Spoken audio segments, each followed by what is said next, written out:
मोक्षमार्गस्य नेतारं भेत्तारं कर्मभूव्रताम् ज्ञातारं विश्वतत्त्वानां वन्दे तद्गुणलब्धये वन्दे तद्गुणलब्धये।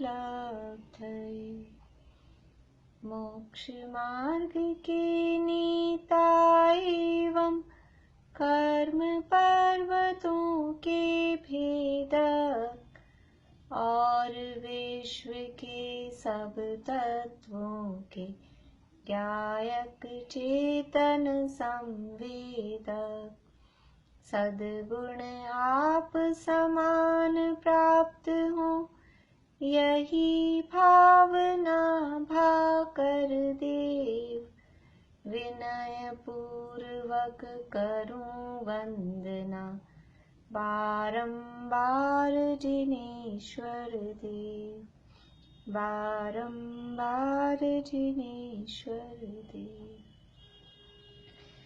तत्वार्थ सूत्र के चौथे अध्याय की चर्चा अपन ने शुरू की है, लेकिन आज अपन रिद्धियों की बात कर रहे हैं।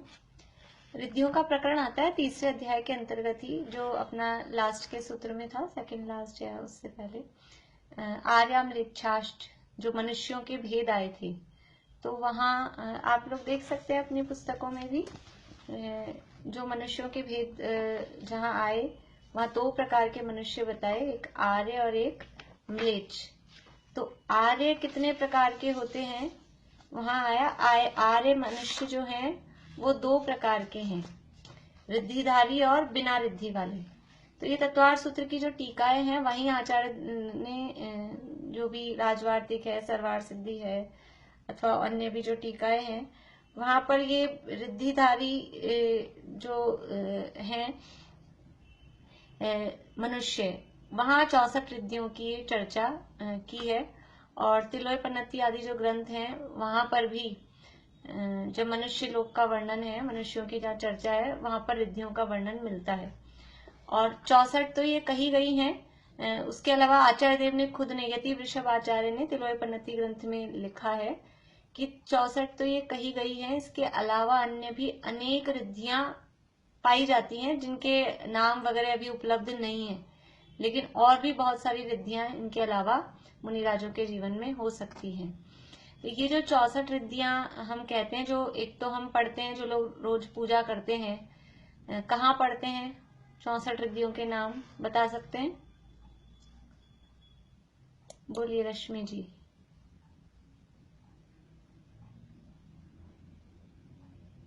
शुरू में बोलते हैं ना स्वस्ति क्रियाशु परमवर्षियों ने। हाँ बढ़िया। हाँ रजनी जी आप बताइए। रजनी जी बॉम्बे, अनम्यूट कर लीजिए। हाँ नित्य प्रणम पाठ। हाँ वही बढ़िया। परम ऋषि स्वस्ति मंगल पाठ है उस पाठ का नाम, परम ऋषि स्वस्ति मंगल पाठ। उसमें मुनिराजों की वंदना की गई है और वो 64 रिद्धियों के नाम उसमें आते हैं। तो रोज तो वहां बोलते ही हैं, इसके अलावा 64 रिद्धि विधान भी होता है। तो वो 64 रिद्धियों की चर्चा वहां होती है। ये 64 रिद्धियां मुख्य रूप से मेनली होती हैं 8। जो 64 रिद्धियां हम देखते हैं उसके मेन जो भेद होते हैं वो 8 भेद होते हैं।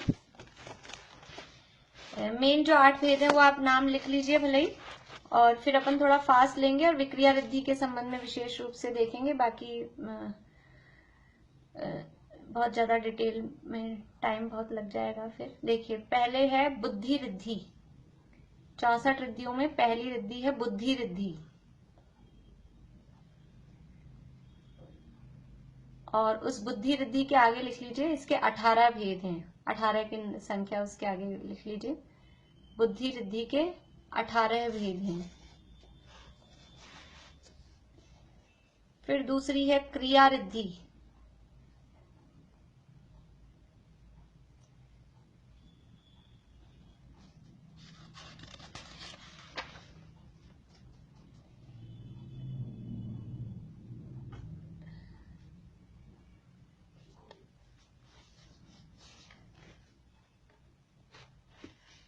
क्रिया रिद्धि के 9 भेद।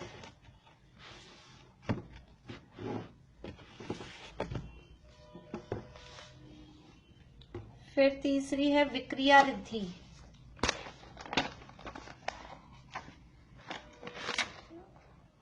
विक्रिया रिद्धि के 11 भेद।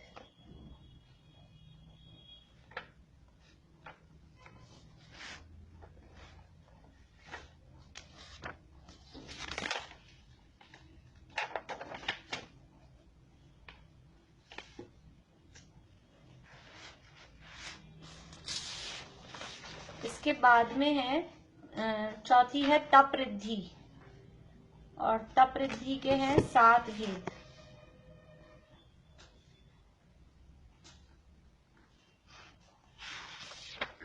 पहली बुद्धि रिद्धि, बुद्धि रिद्धि के 18 भेद। फिर दूसरी है क्रिया रिद्धि, क्रिया रिद्धि के 9 भेद। तीसरी विक्रिया रिद्धि, उसके 11 भेद। चौथी तप रिद्धि, उसके 7 भेद। पांचवी है बल रिद्धि, बल रिद्धि के 3 भेद। पांचवी बल रिद्धि, उसके 3 भेद। छठी है औषध रिद्धि, उसके हैं 8 भेद।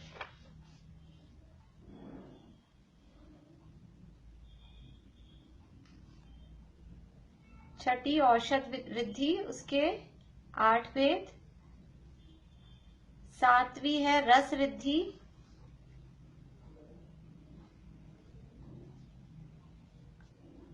रस रिद्धि के 6 भेद।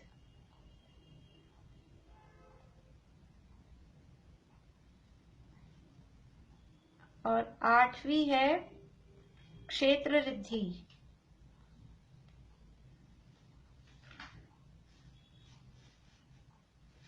क्षेत्र रिद्धि के 2 भेद। फिर से रिपीट कर रही हूं। बुद्धि रिद्धि, पहला बुद्धि रिद्धि, उसके 18 भेद। दूसरा क्रिया रिद्धि, उसके 9 भेद। तीसरा विक्रिया रिद्धि, उसके 11 भेद। चौथा है तप रिद्धि, उसके 7 भेद।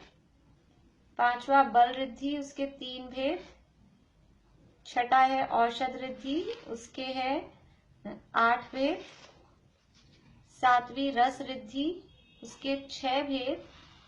और आठवीं क्षेत्र रिद्धि, उसके 2 भेद। कितने हुए टोटल? हो सकता है टोटल में कुछ, क्योंकि ये जो क्रिया रिद्धि है ना दूसरे नंबर की, उसमें बहुत सारे भेद हैं, तो उसमें थोड़ा सा वो संख्याओं में चक्कर हो जाता है। ये 64 एक समझ लीजिए कहने के लिए 64 ऐसी कही जाती हैं। बाकी ये बात हमने पहले ही देख ली कि 64 से ज्यादा भी होती हैं। कुछ रिद्धियां ऐसी हैं, मैं आपको बताऊंगी, उनमें इन 64 रिद्धियों में उनके नाम ही नहीं आएंगे, और वो रिद्धियां भी होती हैं। रिद्धि कहते किसे हैं? रिद्धि किसे कहते हैं, बता सकते हैं? रिद्धि किसे कहते हैं?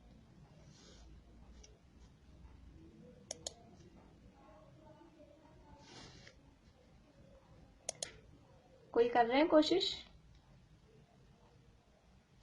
बोलिए ज्योति जी।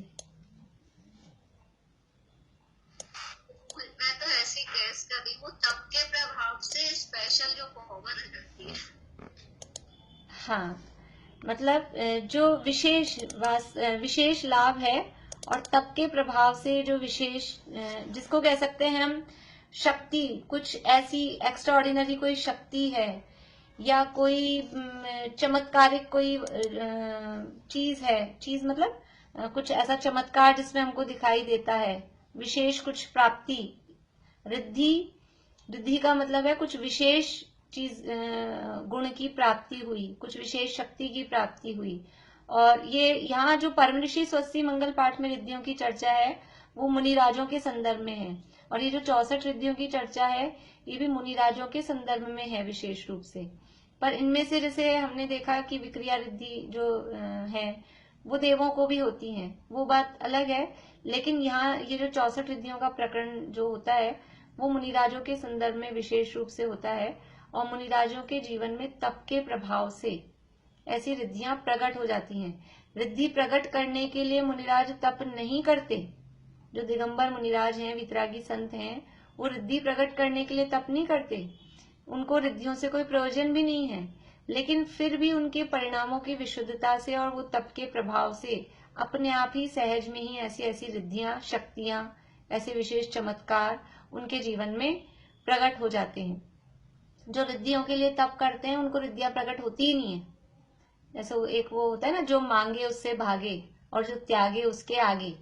तो जो रिद्धियों के लिए तप करते हैं उनके जीवन में रिद्धियां प्रकट नहीं होती हैं।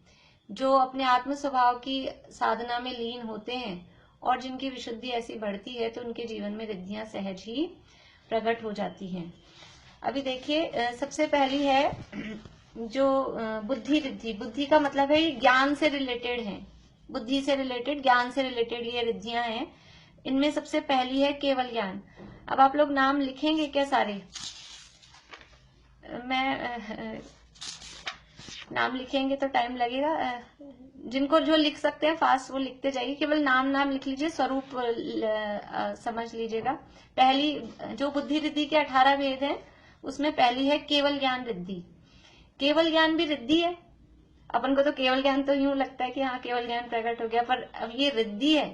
केवल ज्ञान भी रिद्धि है और पहली रिद्धि 64 रिद्धियों में सबसे पहला नाम केवल ज्ञान का है। और जिनके जीवन में केवल ज्ञान प्रकट हो गया, अब बाकी 63 रिद्धियां तो कोई वैल्यू ही नहीं उनके आगे। केवल ज्ञान किसको होता है? ये वितरागी सर्वज्ञ परमात्मा अरहंत भगवान को केवल ज्ञान होता है। तो पहली रिद्धि है केवल ज्ञान। फिर दूसरी रिद्धि है, केवल ज्ञान का स्वरूप तो समझते हैं, केवल ज्ञान किसे कहते हैं? कौन है ऐसे जिन्हें केवल ज्ञान किसे कहते हैं नहीं आता? केवल ज्ञान क्या चीज होती है? अनुज, पता है आपको? पता है? नहीं पता है या नहीं पता? बस वही। नहीं मैम, मुझे कुछ और बोलना था आपको। हाँ बोलिए। मैम, आपने ये जो पहले एक बार लिखवाई थी, ये क्रिया रिद्धि के 2 भेद बताए थे, अभी आपने 9 भेद बताए। हाँ वही मैं कह रही हूँ, उसमें ऐसे पहले 2 भेद करते हैं, आकाशगामी और फिर चारण, फिर वो चारण रिद्धि के फिर भेद करते हैं। अच्छा। तो वो अभी आप लोगों ने टोटल किया, किसी ने कितने हुए? ये अपन ने जो लिखे हैं 18, 9, 11 ये सब करके टोटल करके हो गए 64। तो वो 64 के टोटल के लिए ऐसा 9 लिखते हैं, वैसे उसके 2 भेद हैं। और फिर चलिए, तो ये पहली है केवल ज्ञान। केवल ज्ञान किसे कहते हैं? कि जो लोकालोक के समस्त वस्तुओं को, सारी दुनिया की जितनी बातें हैं, जितने द्रव्य हैं, उनके जितने गुण हैं, उनकी जितनी पर्याय, जो जो अवस्थाएं हो रही हैं, जो भूतकाल में हो चुकी हैं, जो वर्तमान में हो रही हैं, जो भविष्य में होंगी, उन सबको एक साथ एक समय में जाने, उसका नाम है केवल ज्ञान। ऐसा ज्ञान कि कुछ भी जिससे छुपा हुआ नहीं है, पूरे 3 लोक में, और अकेला लोक में ही नहीं, उसके बाहर अलोक में भी जो कुछ जैसा हो रहा है। अलोक में क्या होगा? अलोक में तो अकेला आकाश द्रव्य और तो कुछ है नहीं, लेकिन फिर भी उस आकाश द्रव्य को, मूर्तिक द्रव्य हो चाहे अमूर्तिक द्रव्य हो, आंखों से दिखाई देते हो चाहे नहीं दिखाई देते हो, उस ज्ञान में सब कुछ दिखाई देता है, एक एक बारीकी। जैसे बोले कि लोक का चप्पा चप्पा, एक एक कण कण, और उस कण में क्या क्या परिणमन हो रहा है, भूतकाल में क्या हुआ था, भविष्य में क्या होगा, वो सब जिसमें जानने में आए, उसका नाम है केवल ज्ञान। फिर दूसरा है, दूसरी रिद्धि का नाम है मनःपरय ज्ञान। मनःपरय ज्ञान, मनःपरय ज्ञान किसे कहते हैं? अपन ने पढ़ा है, बोलिए वीना भाभी, कोटा वाले। मनःपरय ज्ञान किसे कहते हैं?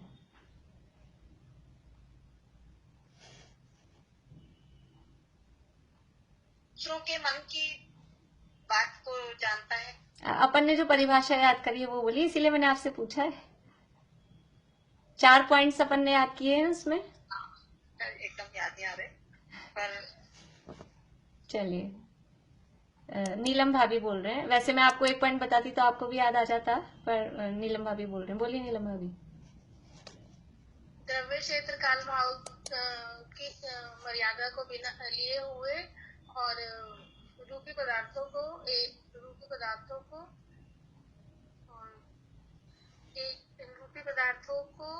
आत्मा, हाँ कौन बता सकते हैं? और अब तो याद आ गया। दूसरे के मन मन की जो जानते हैं और चलिए बढ़िया। हाँ, ज्योति जी बोल रहे हैं। वो द्रव्य क्षेत्र काल भाव की मर्यादा लिए हुए और इंद्रिय मन के निमित्त के बिना हाँ दूसरे में रूपी पदार्थों के ज्ञान को। हाँ बढ़िया। मन परे ज्ञान का मतलब है सीधा सीधा दूसरे के मन की बातों को जानने वाला ज्ञान। और दूसरे के मन की बातों को कैसे, कि द्रव्य क्षेत्र काल भाव की मर्यादा लिए हुए, इंद्रिय और मन की सहायता के बिना। आंख नाक कान की जरूरत नहीं उस ज्ञान के लिए, मन की भी जरूरत नहीं है। इंद्रिय और मन की सहायता के बिना सीधा आत्मा से, यानी हमको अभी यही समझ में नहीं आता कि बिना आंख नाक कान के, बिना मन के कैसे कोई जान सकता है। लेकिन बिना ये आंख नाक कान और मन की भी उसमें अवलंबन नहीं, मन की भी उसमें सहायता नहीं, सीधा आत्मा से और दूसरे के मन की बातों को जो जान ले, वो ज्ञान कहलाता है मन परे ज्ञान। फिर तीसरी रिद्धि का नाम है अवधि ज्ञान। अवधि ज्ञान किसे कहते हैं, वो भी इसी तरह से कि द्रव्य क्षेत्र काल भाव की मर्यादा लिए हुए, इंद्रिय और मन की सहायता के बिना जो रूपी पदार्थ का जानना होता है, पुद्गलों का जो जानना होता है, रूपी पदार्थ मतलब पौद्गलिक पदार्थों को जो जानता है सीधे आत्मा से, वो अवधि ज्ञान कहलाता है। ये परिभाषाएं अपने जिन लोगों को नहीं पता है, अपने तत्वार्थमणि प्रदीप में ही पहला जो अध्याय है उसमें परिभाषाएं दी हुई हैं, वहां देख सकते हैं आप लोग। तो ये हो गए तीन तो ज्ञान। फिर इसके बाद में चौथी रिद्धि है बीज बुद्धि। बीज बुद्धि रिद्धि, चौथी रिद्धि का नाम है बीज बुद्धि रिद्धि। बीज बुद्धि का मतलब क्या होता है, बीज होता है इतना सा, बड़ का पेड़ होता है ना, बनियन ट्री, उसका बीज होता है इतना सा, और वो पेड़ कितना बड़ा होता है, इतना बड़ा वट वृक्ष बहुत बड़ा होता है।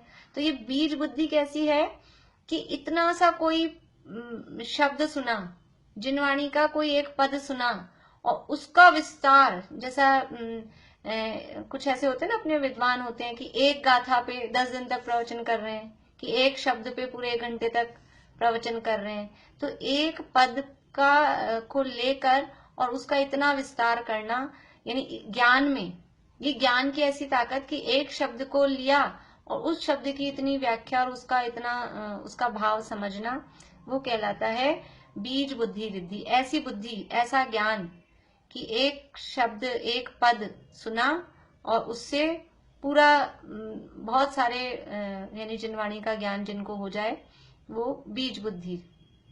फिर है कोष्ठ बुद्धि रिद्धि। नेक्स्ट है कोष्ठ बुद्धि रिद्धि।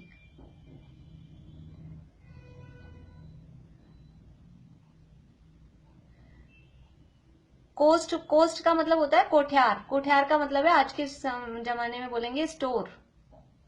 जैसे अपने स्टोर होता है घर में, पुराने जमाने में कोठ्यार बोलते थे। तो वहां क्या होता है कि हर चीजें, सारा अनाज, सारा सामग्री सब रखी होती है, सब भरी है उसमें। लेकिन कैसे है कि हर वस्तु वो व्यवस्थित मीन्स सब अलग अलग होती है। वहां गेहूं भी है, दाल भी है, चावल भी है, मसाले भी है, और भी जो भी अपना सामान है वो सब उसमें रखा है। लेकिन ऐसा होता है क्या कि वहां कोठ्यार में रखे स्टोर में पड़े गेहूं में दाल मिल जाए, दाल में चावल मिल जाए, ऐसा कुछ मिक्स होता है? सब पड़े रहते हैं, सब अलग अलग बराबर अपने अपने में रहते हैं। ऐसे ही इस तरह का ज्ञान, मुनिराज का ज्ञान इस तरह का कि बहुत सारा ज्ञान उनको है। अपनी भाषा में कहें तो सारे, समझ लो बहुत सारे शास्त्रों का ज्ञान है, लेकिन फिर भी वो ज्ञान मिक्स नहीं होते। जैसे अपने को तो ऐसा लगता है जल्दी जल्दी कुछ पढ़ा दो तो ये इसमें मिक्स हो जाता है, वो उसमें मिक्स हो जाता है, पता नहीं कौन सा किसका। एक साथ अगर 2.5 भी पढ़ लिया और जम्बूद्वीप भी पढ़ लिया और 5 मेरू एक साथ पढ़ लिए तो किसकी ऊंचाई, किसमें लंबाई, सब मिक्स हो जाती है। ऐसा होता है ना, अपने ये मिक्स हो जाते हैं। अपने तो घर में 4 बच्चे हों, 2 बच्चे हों तो उनके नाम ही मिक्स कर देते हैं, इसके नाम को उसमें, उसके नाम को इसमें। लेकिन वो मुनिराज के कितना ही ज्ञान हो, ऐसा वो ज्ञान आपस में मिक्स नहीं होता। वो है कोष्ठ बुद्धि। और वो वहां जो स्टोर में सामान पड़ा है, वो पड़ा ना अपने आप घटता है, ना बढ़ता भी नहीं है, बढ़ता भी नहीं है, घटता भी नहीं है, और मिक्स भी नहीं होता। ऐसे ही ये जो ज्ञान है उनका अपने आप ना घटता है, ना बढ़ता है, और ना मिक्स होता है। ऐसी है ये कोष्ठ बुद्धि। फिर नेक्स्ट है पदानुसारिणी बुद्धि रिद्धि, 6 नंबर की है पदानुसारिणी, पदानुसारिणी, पदानुसारिणी। लिख पा रहे हैं? बोर्ड पे लिखने की जरूरत तो नहीं है। पदानुसारिणी यानी पद का अनुसरण करने वाली। पद मतलब पद कहते हैं किसी एक शब्द को पद कहते हैं। तो किसी भी ग्रंथ का जिनवाणी का एक शब्द सुना, एक पद सुना और उससे पूरे ग्रंथ को जान लिया, पूरे ग्रंथ में क्या कहा गया है वो जिससे जान लिया, बस एक शब्द सुन लिया और एक शब्द सुनते ही और पूरे ग्रंथ में क्या है और पूरी उसकी विषय वस्तु वो उनको ख्याल में आ जाए, ऐसी रिद्धि का नाम है पदानुसारिणी बुद्धि रिद्धि। जैसे कि जो चीज अपन ने पढ़ ली हो, मान लीजिए अपन ने तत्वार्थ सूत्र पूरा पढ़ लिया, तो अब एक सूत्र बोलते ही अपने को तत्वार्थ सूत्र की पूरी विषय वस्तु क्या है वो ख्याल में आ जाए। तो ऐसे जिनवाणी का एक शब्द सुनते ही मुनिराज को पूरा उसका भाव समझ में आ जाए, वो कहलाती है पदानुसारिणी बुद्धि। इसके बाद में है समभिन्न श्रोतत्व। लिख देती हूँ, नाम थोड़ा सा कठिन रहेगा।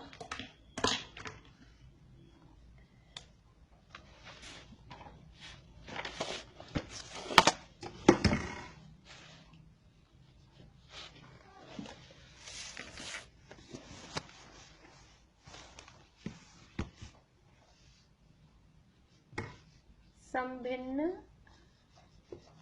श्रोत्रत्व दिख रहा है? समभिन्न श्रोतत्व बुद्धि रिद्धि।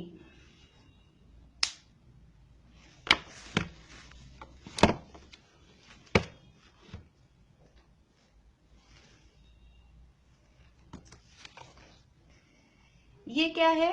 ये जैसे चक्रवर्ती होता है, चक्रवर्ती तो सब जानते ही हैं, 6 खंड का जो जीतने वाला होता है, वो चक्रवर्ती की जो सेना होती है बहुत बड़ी, 6 खंड का अधिपति है तो उसकी सेना में लाखों करोड़ों हाथी घोड़े ये सब होते हैं।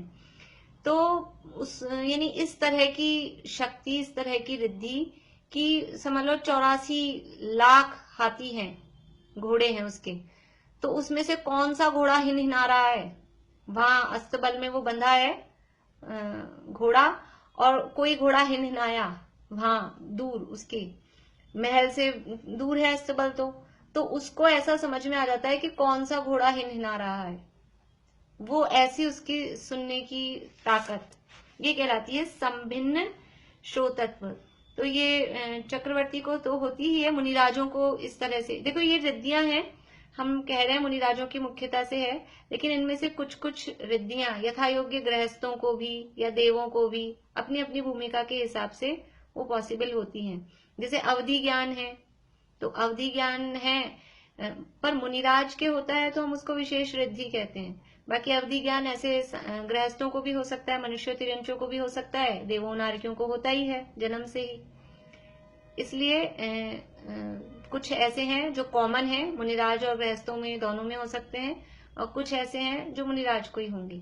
जैसे केवल ज्ञान प्राप्त होगा तो किसको होगा कि वो मुनिराज को ही प्राप्त होगा, गृहस्थों को नहीं होगा। तो ऐसा वो समझ लेना चाहिए। तो ये हो गई संभिन्न श्रोतत्व। इसके बाद में है दूरास्वादन समर्थता बुद्धि, या दूरास्वादन, दूर का आस्वाद, दूरास्वादन,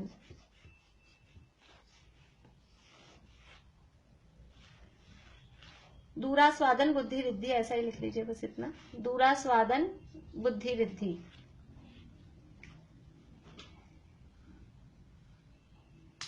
यानी कि कोई वस्तु 9 योजन दूर भी रखी हो, 9 योजन, छोटा योजन भी अपन माने, 4 किलोमीटर वाला भी, 4 कोस वाला भी, तो कितना हो गया, 4 कोस का 1 योजन, यानी 4 कोस यानी 12 किलोमीटर का 1 योजन, तो 9 योजन दूर रखी है, यानी कितना हो गया, 10,800, इतनी दूर रखी है और इतनी दूर कोई चीज रखी उसका स्वाद आ जाए, 9 योजन दूर कोई रसगुल्ला रखा है, कोई गुलाब जामुन रखा है और उसका स्वाद आ जाए। अभी रिद्धि है, शक्ति है, मुनिराज को तो इससे कोई प्रयोजन नहीं है, स्वाद लेना नहीं है, लेकिन फिर भी उनके जीवन में बस उनकी तप की विशेषता, उनकी विशुद्धि की विशेषता बताने वाली ये रिद्धियां हैं। उनको इससे कोई प्रयोजन नहीं है, पर इस तरह की शक्तियां उनके जीवन में प्रकट हो जाती है। इसी तरह से फिर अगली है दूरदर्शन। एक साथ लिख लीजिए 9 नंबर की, दूरदर्शन। दूरदर्शन मतलब टीवी नहीं, दूरदर्शन को टीवी समझेंगे, टीवी बन जाता है क्या?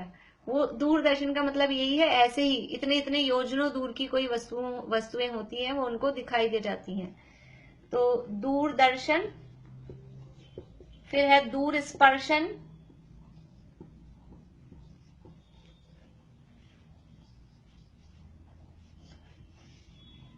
ये समझ लीजिए इंद्रियों से रिलेटेड है। ये पहली थी आस्वादन यानी रसना इंद्रिय से संबंधित थी, ये दूरदर्शन है, ये नेत्र इंद्रिय से संबंधित है। फिर दूर स्पर्शन, ये स्पर्शन इंद्रिय से संबंधित है कि कितनी ऐसे ही योजनों दूर कोई वस्तु रखी है और उसका स्पर्श जान लें कि ठंडी है कि गर्म है, हल्की है कि भारी है, ऐसा दूर स्पर्शन। और फिर है दूर श्रोतृत्व।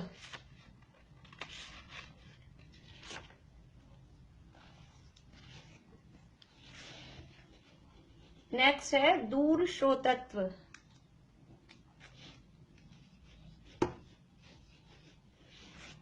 श्रोतत्व दिखाइए।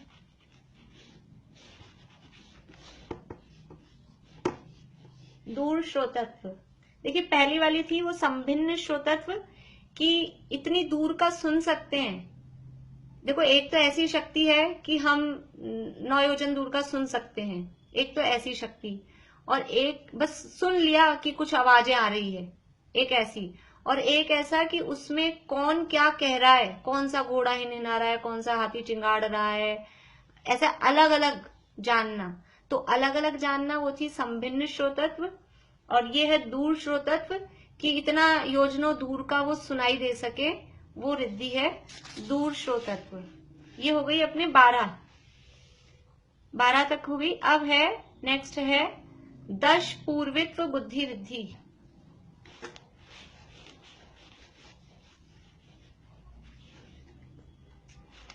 दश पूर्वित्व,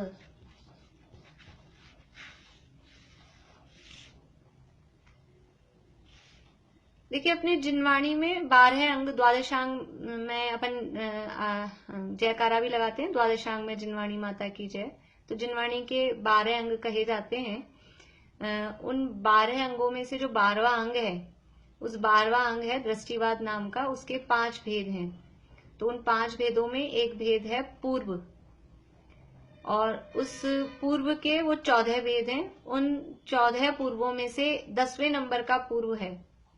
तो 10 पूर्व, यहाँ का है 10 पूर्वित्व बुद्धि रिद्धि, यानी कि इतना ज्ञान हो जाए कि 10 पूर्वों तक का उनको ज्ञान हो जाए। अभी इतना ही समझ लीजिए, अभी उस डिटेल में नहीं जा रही हूँ कि वो 12 भेद कौन से हैं, फिर वो 14 पूर्व कौन से हैं। तो बस जिनवाणी के जो अंग हैं उसमें 14 पूर्व एक द्वादशांग का अंग है, उसमें 10 पूर्वित्व यानी 10वां जो पूर्व है, उस 10वें पूर्व का नाम है विद्यानुवाद। विद्यानुवाद उस पूर्व का नाम है। उसमें विभिन्न प्रकार की विद्याएं के बारे में वर्णन है।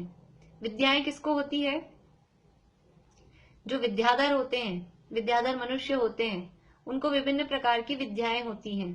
आकाश में उड़ने की, रूप बदलने की, और भी अनेक अनेक प्रकार की उनको विद्याएं होती हैं। तो ऐसा उन विद्याओं का वर्णन है इस 10वें पूर्व में। तो ऐसी रिद्धि प्रकट हो जाना, वो विद्यानुवाद वाली 10 पूर्वित वाली, कि अनेक प्रकार की विद्याओं को सामर्थ्य उनमें प्रकट हो जाए, वो कहलाती है 10 पूर्वित्व बुद्धि रिद्धि। इसके बाद में है चतुर्दश पूर्वित्व बुद्धि।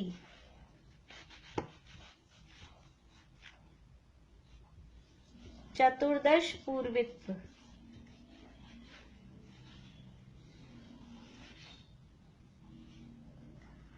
चतुर्दश पूर्वित मतलब पूरे 14 पूर्वों का ज्ञान जिनको हो जाए, जो अभी बताए थे ना, द्वादशांग का जो 12वां अंग है दृष्टिवाद, उसके 5 भेद, एक भेद का नाम है पूर्व, वो पूर्व होते हैं 14, तो उन 14 में से 10 पूर्वों का ज्ञान हो जाए, वो तो है 10 पूर्वित्व रिद्धि, और पूरे के पूरे 14 पूर्वों का ज्ञान हो जाए तो वो कहलाता है चतुर्दश पूर्वित्व बुद्धि रिद्धि। यानी बहुत ज्यादा ज्ञान जिनको हो गया है, ऐसा अपन समझ लें कि ये 14 पूर्वों का ज्ञान, मतलब उपाध्याय परमेष्टि के मूल गुणों में आता है 11 अंग 14 पूर्व का ज्ञान उनको होता है। तो ये पूरे जिनवाणी का ज्ञान जिनको हो, ऐसा वो चतुर्दश पूर्वित्व बुद्धि रिद्धि, ये शुद्ध केवली होते हैं। जिनको ये चतुर्दश पूर्वित्व बुद्धि रिद्धि होती है वो शुद्ध केवली होते हैं। इसके बाद में है 15 नंबर की अष्टांग निमित्त बुद्धि रिद्धि।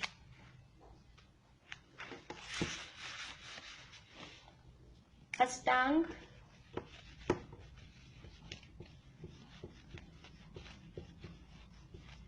निमित्तत्व बुद्धि रिद्धि, यानी ये 8 प्रकार से इसके मतलब 8 प्रकार निमित्त ज्ञान है ये अष्टांग निमित्तत्व, यानी कि 8 तो इसके प्रकार है इसलिए अष्ट लिखा है, और निमित्तत्व यानी निमित्तों को देखकर, निमित्तों से ज्ञान होना। जैसे कि अपन तिल वगैरह देख के, कुछ पूछना सरोज आंटी? हाँ बोलिए, अनम्यूट करिए। ये 14वीं हुई है, 15वीं नहीं हुई है, कौन सी छोटी? मैंने 11। देखिए मैं फिर से बता देती हूँ।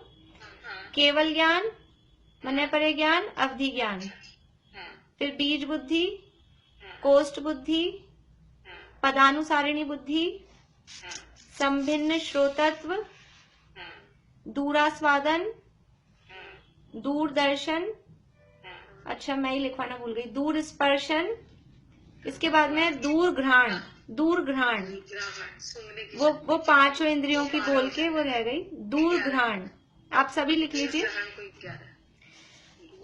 दूर घ्राण बुद्धि रिद्धि। और फिर उसके बाद में दूर श्रोत बुद्धि रिद्धि, वो 5 इंद्रियों संबंधी है ना, इसलिए एक वो घ्राण वाली रह गई थी। फिर 13 नंबर पे 10 पूर्वित्व और 14 नंबर पे चतुर्दश पूर्वित्व,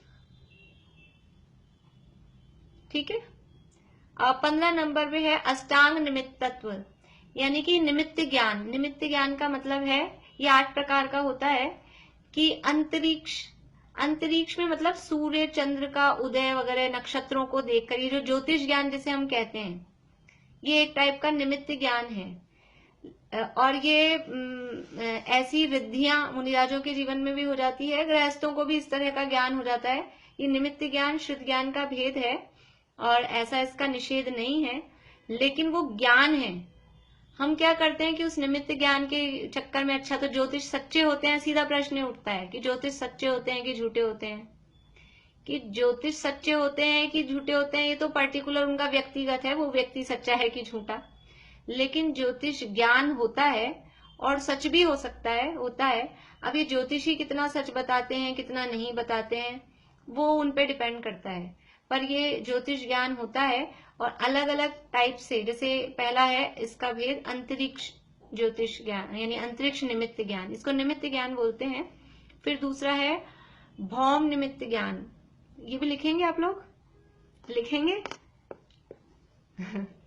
बहुत वो डिटेल हो जाएगा, सुन लीजिए, ऐसे ही लिखिए मत, काफी डिटेल हो जाएगी।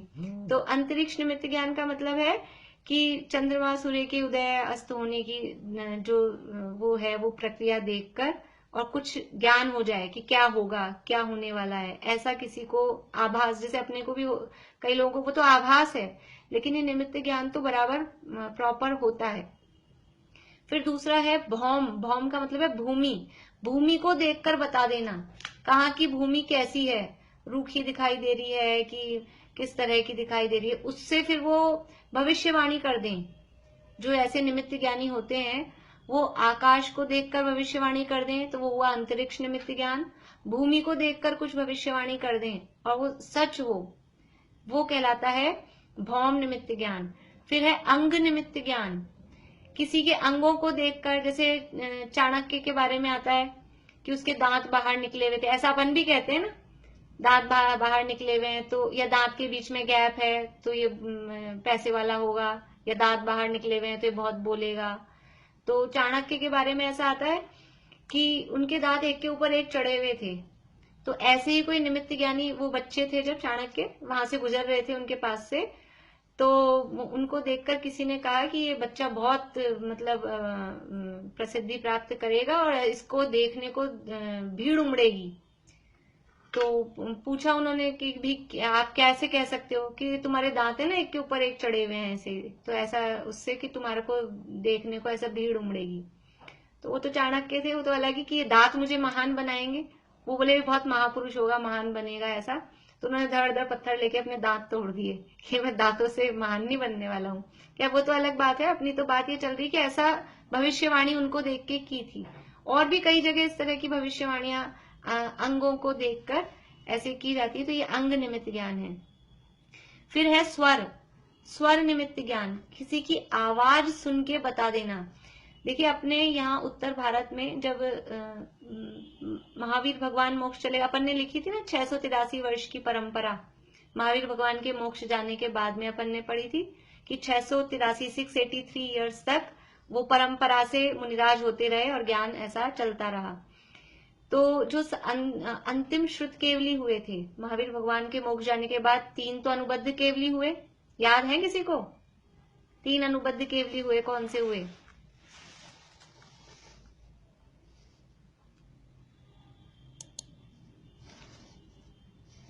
वही लोग हाथ खड़ा कर रहे हैं कि जिनको पहले से याद होगा मेरे ख्याल से बस। हाँ आशा जी बोलिए।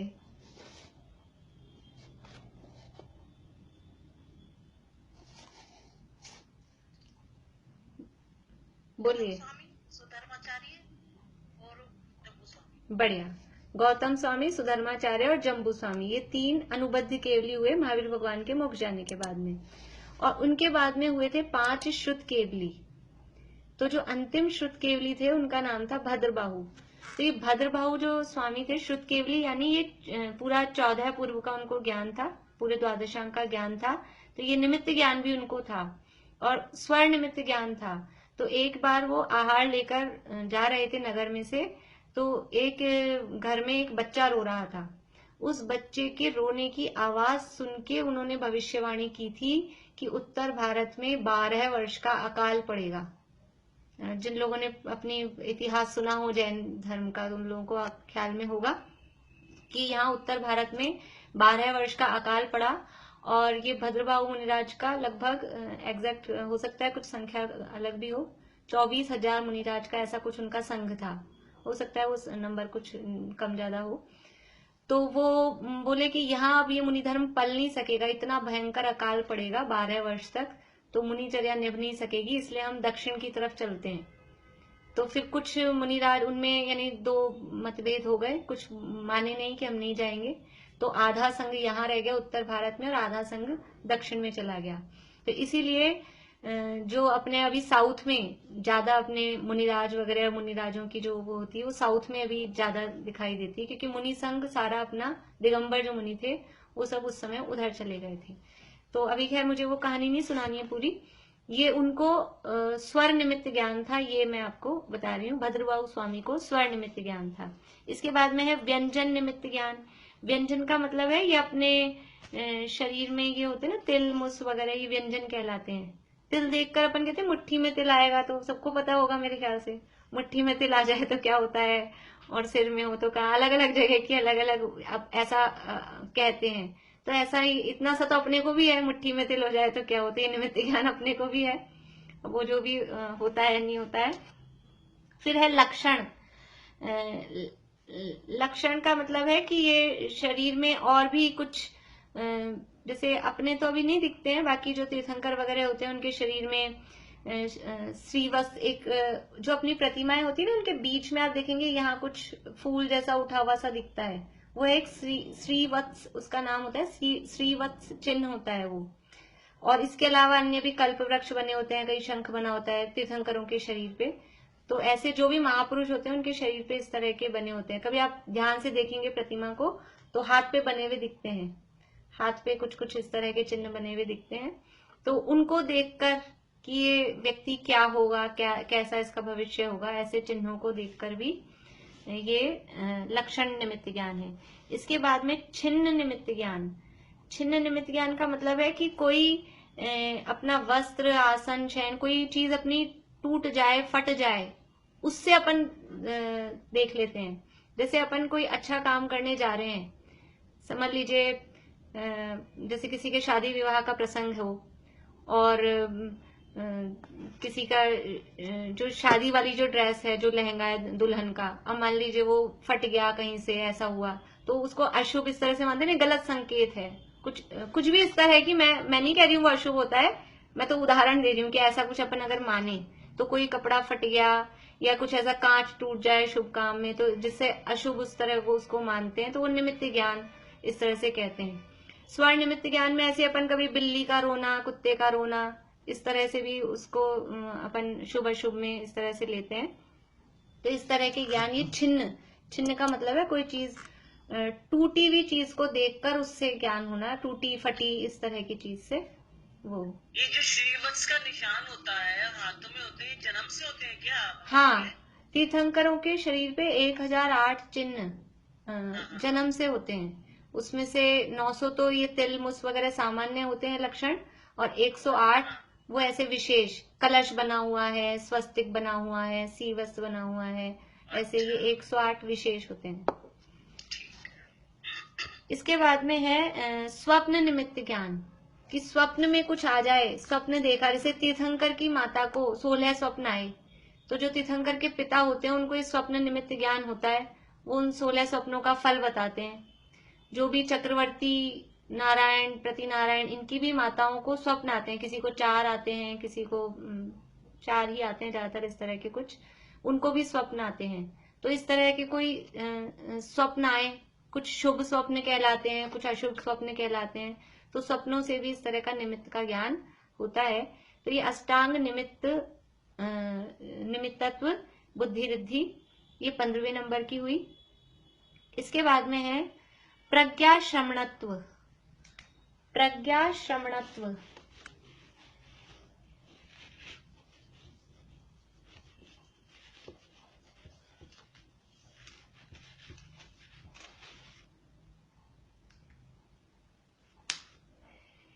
यानी ये कैसी रिद्धि है कि जिन्होंने पढ़ा नहीं, बिना पढ़े ही जिनको 14 पूर्व का ज्ञान हो जाए, ये कहलाती है प्रज्ञा श्रमणत्व बुद्धि रिद्धि। इस भाव में अभी पढ़ा नहीं उन्होंने, और बिना पढ़े ही उनको ये 14 पूर्व का ज्ञान हो जाए। ये कैसे होता है कि पिछले भाव के संस्कार वश कुछ इस तरह का, और वो तप का प्रभाव, तो इस तरह से बिना पढ़े ही जिनको ऐसी बुद्धि प्रकट हो जाए कि पूरे 12 का ज्ञान, 14 अंगों का, 14 पूर्वों का ज्ञान उनको प्रकट हो जाए, वो प्रज्ञा श्रमणत्व कहलाती है। फिर है प्रत्येक बुद्धता बुद्धि रिद्धि। प्रत्येक बुद्धता,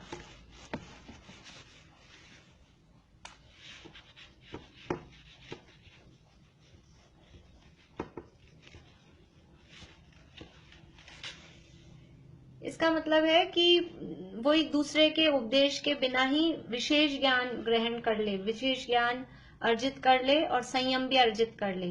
दूसरे के उपदेश के बिना ही, प्रत्येक का मतलब है सेल्फ, अपने आप नहीं, खुद ही वो ज्ञान भी अर्जित कर ले और संयम भी ग्रहण कर ले, तो वो कहलाती है प्रत्येक बुद्धता बुद्धि रिद्धि। इसके बाद में है लास्ट वादित्व।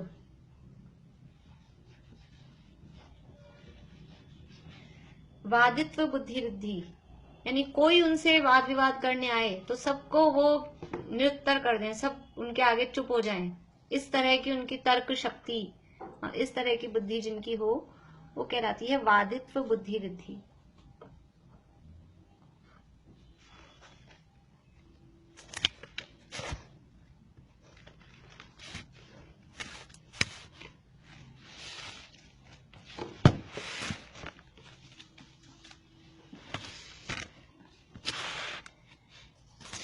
फिर है दूसरी क्रिया रिद्धि, इसको चारण रिद्धि भी बोलते हैं। दूसरी जो क्रिया रिद्धि है इसको चारण रिद्धि भी कहते हैं। इसके पहले दो भेद हैं, एक तो आकाशगामित्व और दूसरा है चारण। क्रिया रिद्धि के या चारण रिद्धि इसको कहते हैं। इसके दो भेद हैं, पहले एक आकाशगामित्व और दूसरा है चारण।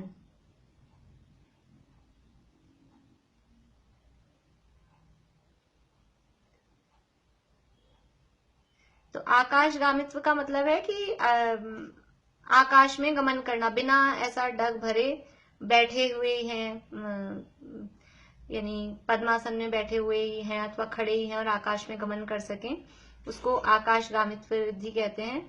और दूसरी जो चारण रिद्धि है वो चारण रिद्धि बहुत प्रकार की है, अनेक प्रकार की है, लेकिन उसके अभी अपन यहाँ 8 भेद 9 भेद देखेंगे ताकि वो संख्या पूरी करने के हिसाब से। बाकी ये जो इनमें जो संख्याओं में नंबर में फर्क है, ये चारण रिद्धि नहीं, चारण रिद्धि के अनेक प्रकार हैं। बोलिए शशि जी।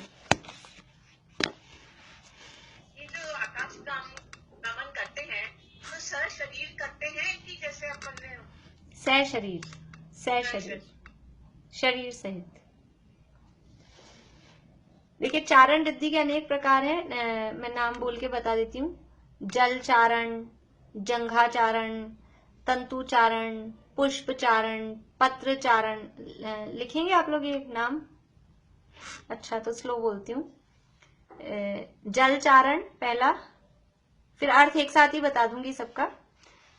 दूसरा है जंघाचारण, पहला था जल चारण, दूसरा जंघाचारण। रिद्धि सबके आगे आप वो समझ लीजिएगा। फिर है तंतु चारण,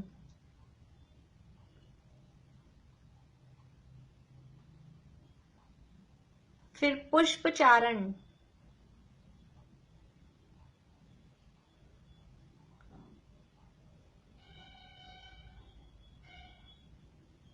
पत्र चारण,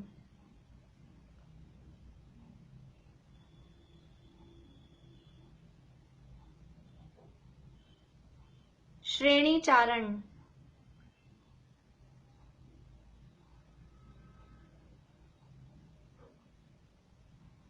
अग्निशिखा चारण,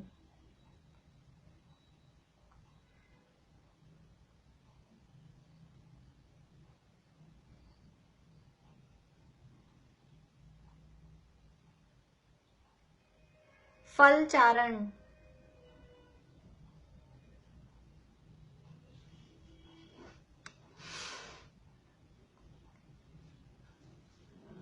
ये 8 हो गई और एक आकाशगामित्व, वो मिला के 9 ऐसी हो जाएंगी। लेकिन इसके अलावा बहुत सारे इस चारण रिद्धि के और भी भेद हैं, तो वो अपने 64 से ज्यादा हो जाएंगे, इसलिए वो फिर अपन अभी काउंटिंग में नहीं लेंगे, मैं आपको बोल के ऐसे बता दूंगी। ये सब क्या है, जैसे जल चारण, कि जल के ऊपर गमन करें और जल के जीवों की विराधना नहीं हो, ना तो खुद जल में डूबे और पानी पर इस तरह से चल सके जैसे भूमि पे चल रहे हों। ऐसे ही किसी पुष्प चारण है, फूल पे चले तो भी वो फूल के जीवों की विराधना नहीं हो। पत्र चारण यानी पत्ते पर चले तो भी उस पत्ते में जो वनस्पति का एक जीव है उनकी विराधना, मतलब उनका घात नहीं हो। तंतु चारण कि कोई ऐसा रेशा जैसा हो, इसके भी और भेद हैं, मकड़ी तंतु और फल का तंतु, ऐसे अलग अलग करके। तो मकड़ी का वो जाला, उसका तार बना हुआ है, उस पे वो मुनिराज गमन कर जाएं और वो टूटे नहीं। ये कैसी है कि वो शरीर उनका इतना हल्का हो जाता है। जब भी जीवों की विराधना नहीं होगी, किसी फूल पे पैर रख दिया, किसी तंतु पे पैर रख दिया या उस पे चल गए, तो कब होगा ये पॉसिबल कि वो रिद्धि के प्रभाव से उनका शरीर इतना हल्का हो जाता है कि वो गमन भी करते हैं तो जीवों की विराधना नहीं होती है। सिद्ध चक्र विधान में एक लाइन आती है, जो ये 64 अर्घ वाली पूजन है, उसमें 64 रिद्धियों के हैं। मकड़ी तंतु पर चाले, तंतु टूटे नहीं हाले। ये मकड़ी तंतु पर चलते हैं लेकिन वो तंतु टूटता नहीं है, हिलता भी नहीं है, ऐसा का ऐसा बना रहता है। तो इस तरह से, और अग्नि शिखा चारण, अग्नि की शिखा पे गमन कर जाएं तो भी अग्नि का एक जीवों की विराधना नहीं हो। ये श्रेणी चारण कि ऐसा धुएं की लाइन जा रही हो, उस ऐसा ऐसा घूम के जा रहा हो, तो वो धुएं के स्टाइल में वो गमन कर सकें। इस तरह की अलग अलग प्रकार की ये चारण रिद्धि है। बहुत सारी इसमें और भी हैं। ज्योतिष चारण है कि किरणें आ रही हैं तो किरणों के आधार पे गमन कर लें, बहुत सारे इसके भेद हैं। फिर है विक्रिया रिद्धि। 5 मिनट है, अपन ये विक्रिया रिद्धि के चर्चा कर लेते हैं, फिर आधी कल कर लेंगे। देखिए, विक्रिया रिद्धि के हैं 11 भेद। ये जो देवों को होती है ना, ये अपने को उस समय यानी विशेष देखनी थी, देवों को ये विक्रिया रिद्धि होती है और इसके 11 भेद हैं। पहली है अणिमा। अणिमा का मतलब है अणु जितना अपना शरीर बना ले, ऐसा छोटे हो जाएं, तो ऐसा शरीर बनाने की रिद्धि वो कहलाती है अणिमा रिद्धि।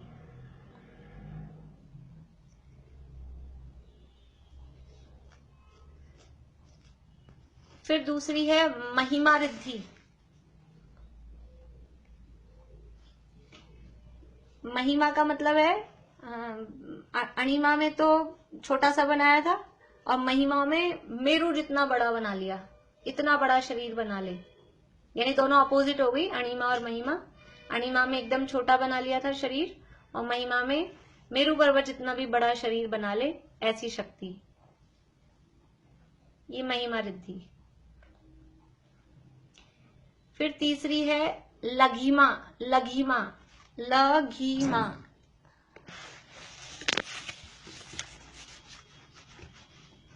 लघिमा का मतलब है हल्का, हवा से भी हल्का शरीर बना ले।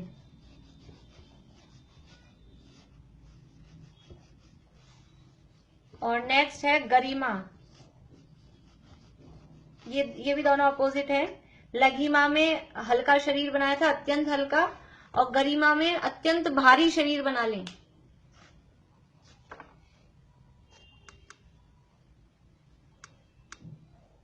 इतना भारी बना लेंगे किसी से हिले ही नहीं, ऐसी ये रिद्धि।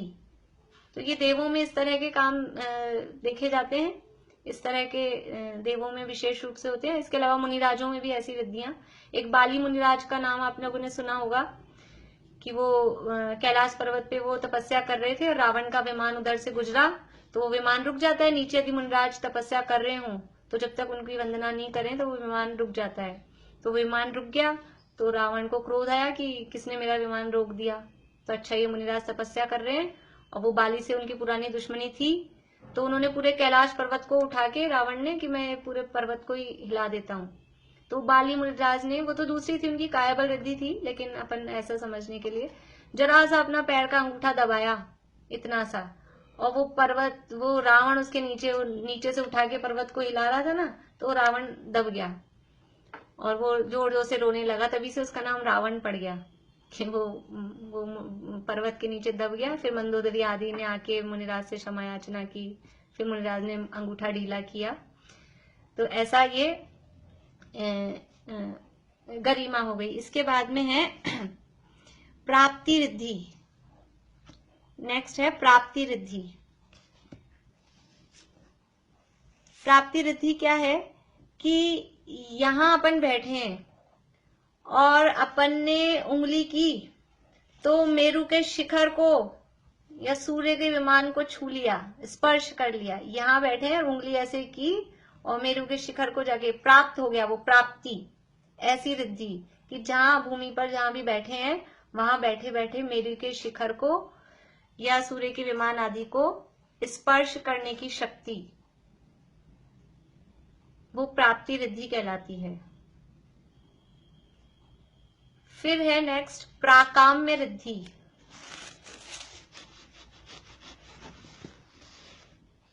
प्रा का आधम है और यह प्राकाम्य रिद्धि।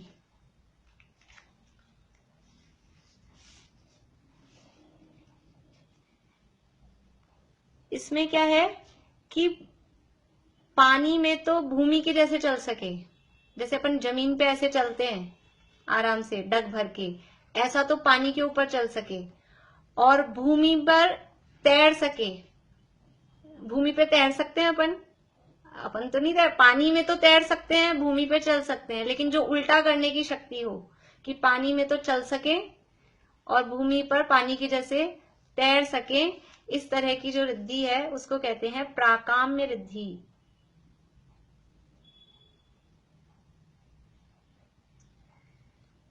फिर है ईशित्व रिद्धि।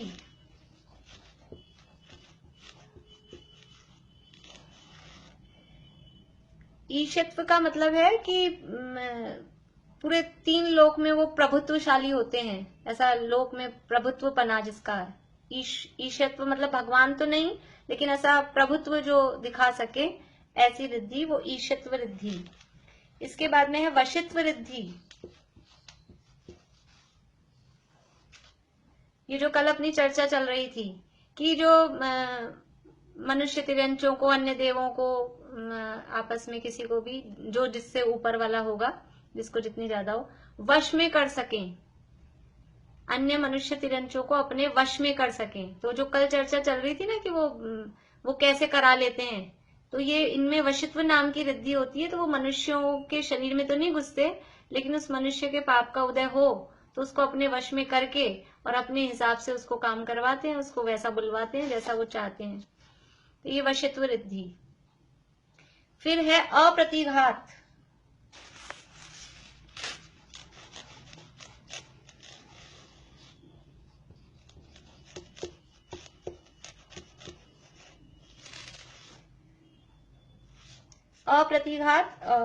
अप्रतिघात का मतलब है कि पर्वत आ जाए, नदी आ जाए, दीवारें आ जाए, वज्र की दीवारें आ जाए, तो भी उससे वो रुके नहीं, उनको कोई रोक नहीं सके। अप्रतिघात यानी वो किसी से रुके नहीं। पर्वतों के बीच में से निकल जाएं, दीवारों के बीच में से निकल जाएं, दीवार तोड़ के नहीं, पर्वत तोड़ के नहीं, ऐसे ही उनके बीच में से निकल जाएं। इस तरह की जो रिद्धि है उसका नाम है अप्रतिघात। और फिर लास्ट है, नहीं अभी 9 हुई है ना, फिर है अंतर्धान। अंतर्धान और लास्ट है काम रूपित्व। अंतर्धान का मतलब है कि गायब हो जाना, छूमंतर हो जाना, ऐसी रिद्धि कि गायब हो जाते हैं। अंतर्धान, ऐसा आप लोगों ने अगर पुराण वगैरह पढ़ते होंगे तो कि वो देव ऐसा कह के अंतर्धान हो गया, ऐसे ऐसे वाक्य लिखे हुए मिलते हैं कि देव उनको ये चीज देकर वो तो अंतर्धान हो गया। अंतर्धान का मतलब है गायब हो जाना, एकदम से छूमंतर हो जाना, वो अंतर्धान। गायब होने की शक्ति, अदृश्य होने की शक्ति, वो अंतर्धान। फिर ये लास्ट है काम रूपित्व। काम का मतलब होता है इच्छा, और रूप का मतलब है स्वरूप, अपना आकार। तो अपनी इच्छा के अनुसार जो भी रूप बना ले, इच्छा के अनुसार रूप बदलने की शक्ति, वो कहलाती है काम रूपित्व शक्ति, रिद्धि।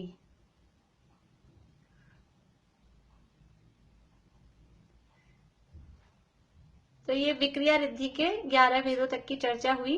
ये बात ध्यान रखना है, ये रिद्धियों में जो बताया गया है ये निमित्त नैमित्तिक संबंध है। कोई रिद्धि के प्रभाव से कोई एक द्रव्य दूसरे द्रव्य का वास्तव में तो कुछ कर नहीं सकता, पर जिसके जैसा पुण्य पाप का उदय होता है उसके अनुसार अनुरूप वो ऐसा निमित्त नैमित्तिक संबंध इनमें बन जाता है।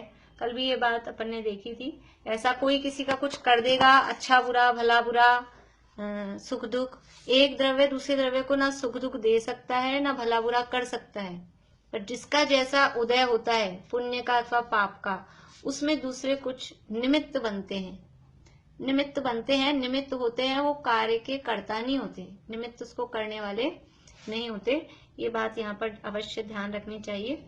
अब ये कल अपन बाकी की जो रिद्धियां हैं उनको कल की क्लास में पूरा करेंगे, ताकि अब पूरा हो ही जाए। वैसे मैं तो सोची थी केवल विक्रिया रिद्धि की बात करूंगी, लेकिन अब 2 क्लास में पूरा कर लेंगे अपन फास्ट। बोलिए किरण जी, अनम्यूट करिए। आपने जो अष्टांग मार्ग निमित्त का जो लिखाया था 8 वो लिखना पड़ेगा क्या? हमने तो लिखा नहीं पढ़ेगा कुछ भी नहीं, ये तो अपनी रुचि से ही अपन ने, ये आप टेंशन मत लीजिए। एक किताब है मेरे पास जिसमें ना जैन भारती, उसमें सब रीतियों का वर्णन है। हाँ तो बस अगर आप लोगों के पास किताबें हैं तो मैं तो वैसे ही पढ़ा रही हूँ, कोई आप एग्जाम के उससे सब मत रीति का समझिए। वर्णन है, लेकिन वो आठ का वर्णन नहीं है, अष्टांग मान रीति का। कोई बात नहीं, आपको अगर लिखना है तो या तो कल लिखवा दूंगी। मिल जाएगा तो ठीक है, नहीं तो फिर हाँ, और जिन लोगों के पास ये रामजी भाई वाला मोक्ष शास्त्र है तो उसमें भी दिया हुआ है। तत्वार सूत्र की अगर कोई भी बड़ी टीका है ना, महाराज का भी है, उसमें भी है। हाँ, तत्वार सूत्र की अगर कोई बड़ी टीकाएं अगर होंगी थोड़ी मोटी तो उनमें ये 64 रिद्धियों का वर्णन मिल जाता है, अगर तत्वार सूत्र की टीकाएं आपके पास है। किताब में मिल गया। हाँ, चलिए, और किसी को कुछ पूछना है? और किसी को पूछना है कुछ? चलिए, जिनवाणी स्तुति, हाँ बोलो पारुल। अभी तो जो शिव जी को सारी रिद्धियां प्राप्त हो गई थी, 64 रिद्धियां प्राप्त नहीं, वो ये 10 पूर्वित्व विद्यानुवाद, हाँ विद्याएं हो गई थी ना उनको, 10 पूर्वित्व। पूरी विद्या हाँ पूरी मतलब जितनी जो पॉसिबल हो, पूरी तो बहुत सारी होती हैं पर कुछ जैसी भी उनकी योग्यता के हिसाब से। चलिए, और किसी को प्रश्न नहीं है? हाँ चमेली आंटी बोलिए, रुकिए, बोलिए चमेली आंटी। ये सभी ने सूत्र में समझ में नहीं आया थोड़ा सा, जैसे लाखों लोगों की बात सुन के जैसे वो मतलब क्या समझ में। अभी जैसे आप ऐसा होता है ना, आप लोग इतने अभी 45-50 लोग हैं तो अब आप सारे बोलने लग जाते हैं। मैं कई बार ढूंढती रहती हूँ कि मेरे पास इसमें यहाँ 2 वो हो जाते हैं तो कौन बोल रहा है, मैं ढूंढती रहती हूँ कौन बोल रहा है। किसी की तो मैं आवाज पहचान पाती हूँ, किन्हीं की नहीं पहचान पाती हूँ, तो मैं देखती हूँ कौन बोल रहे हैं। तो उनको ऐसी रिद्धि कि यहाँ तो अपन 50 लोगों में नहीं पहचान पाते हैं और वहां लाखों करोड़ों लोगों में कौन बोल रहा है, किसकी आवाज है, ऐसा पहचानना, अलग अलग सबकी आवाज पहचानना। ऐसा देखिए, शतावधान का आपने नाम सुना हो, शतावधान का प्रयोग भी इस तरह का चलता है। श्रीमद राजचंद्र हुए हैं अपने कुछ समय पहले, 100-150 साल पहले समझ लो, तो 100 प्रश्न एक साथ उनको कहो, एक के बाद एक के बाद एक के बाद एक 100 प्रश्न उनके सामने रख दिए और फिर सुनने के बाद में वो एक एक का नंबर से, पहले का ये जवाब, दूसरे का ये जवाब, तीसरे का ये जवाब, ऐसा वो कर दें। तो इस तरह की इतनी सी शतावधान टाइप की रिद्धि तो अपने यहाँ भी देखने को मिलती है। तो वो भी हो ही सकती है जब अपने को ये देखने को मिलता है तो कौन क्या कह रहा है, किसकी आवाज आ रही है, वो ऐसा पहचान जाना, वो संभिन्न संशोध रिद्धि कहलाती है। बोलिए ले लेंगे, आप लिख के रखिए, याद रखिए, ले लेंगे। कल आया तो आप स्टार्टिंग में ये चालू कर देते हैं, तो फिर उनका चलो बाद में पूछेंगे। हाँ ठीक है, बोलिए रजनी जी। बीज बुद्धि रिद्धि और पदान सारणी में क्या अंतर है? देखो, बीज बुद्धि में तो कि जरा सा सुन के और उसको विस्तार अपन करना, खुद अपने माइंड में उसका विस्तार करना, वो बीज बुद्धि है। और पदानुसारणी में एक शास्त्र का एक पद सुना और फिर उस पूरे शास्त्र में क्या भाव दिया है वो भाव ख्याल में लाना, वो पदानुसारणी। वैसे उसमें डिफरेंस और भी अलग अलग, यानी उनके कर्मों के, किस कर्म के उदय में, ये जितनी भी बुद्धि रिद्धियां है ना, सब में अलग अलग कर्मों के उदय, मति ज्ञानावरण में कोई अवग्रह का है, किसी में ईहा का है, लेकिन मैंने वो सारी डिटेल वो नहीं बताई आप लोगों को, तो ऐसे डिफरेंस उनमें अलग है। तो इतनी डिटेल में भी अपन ने नहीं देखा है, शॉर्ट में ही देखा है अपन ने। डिटेल में चलाएंगे तो चलेगा 8-10-15 दिन आराम से, इसलिए। हाँ, और किसी को? हाँ बोले परिधि। अभी बुद्धि रिद्धि और क्रिया रिद्धि मनुष्यों को होती है और विक्रिया देवों को होती है? नहीं, ऐसा नहीं। सारी ही रिद्धियां, तो ये जिन रिद्धियों की बात कर रहे हैं ये मनुष्यों में मुनिराजों को तो हो ही सकती हैं, और मनुष्यों में यथा योग्य जिसको जो पॉसिबल है वो भी हो सकती है, और विक्रिया रिद्धि देवों को भी होती है। इसके अलावा भी और भी रिद्धियां देवों को हो सकती हैं। ये तो विक्रिया तो विशेष रूप से बताई है, विक्रिया रिद्धि के माध्यम से। बुद्धि रिद्धि में जैसे अवधि ज्ञान होता है, और भी बुद्धि रिद्धि में और भी टाइप उनको हो सकते हैं, इसलिए ऐसा पर्टिकुलर नहीं है। देवों को, मनुष्यों को यथा योग्य जो जिसको जो पॉसिबल है, जो जिस भूमिका में है उसके हिसाब से हो सकती है। ऐसा डिवीजन अलग अलग नहीं है। बोलिए रश्मि जी। ये जो आपने कोष्ठ बुद्धि का बताया था ना, कोठ्यार ज्ञान का भंडार, तो ये वही वाला आ जाएगा कि 100 क्वेश्चन पूछे और 100 पूरे याद रहे, उनको एक एक बताए। बना रही हूँ, आ जाओ आप इसमें। ऐसा उसमें तो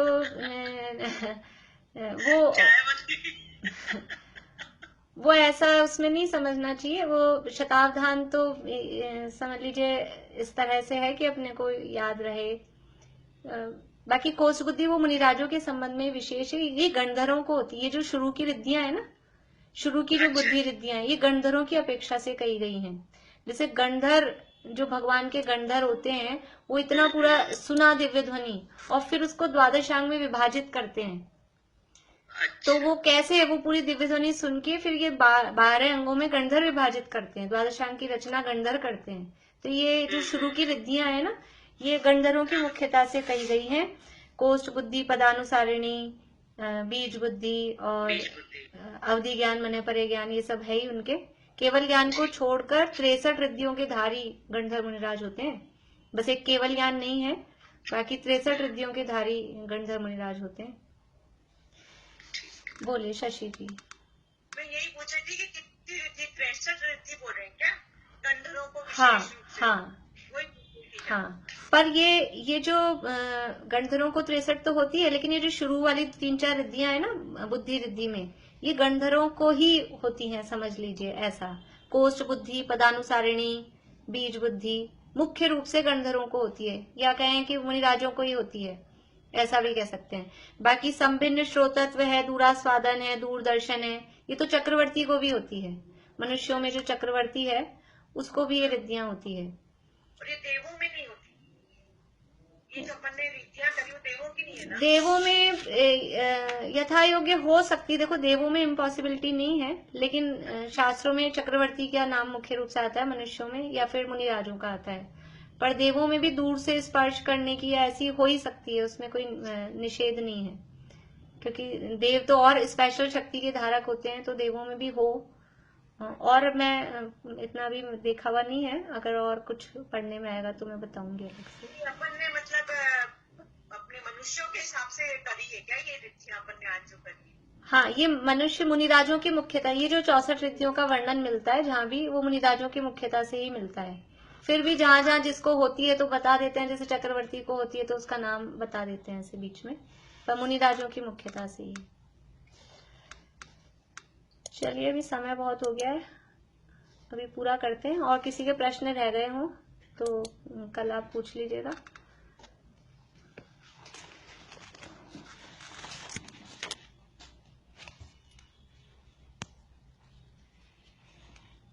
नर तन विदारन मरन मारन मलिन भाव विलोक के दुर्गंधमय मल मूत्रमय नरकादि थल अवलोक के जिनके न उपजे जुगुप्सा समभाव महल मसान में वे श्रेयस कर श्री श्रेयांस विचरे ध्यान।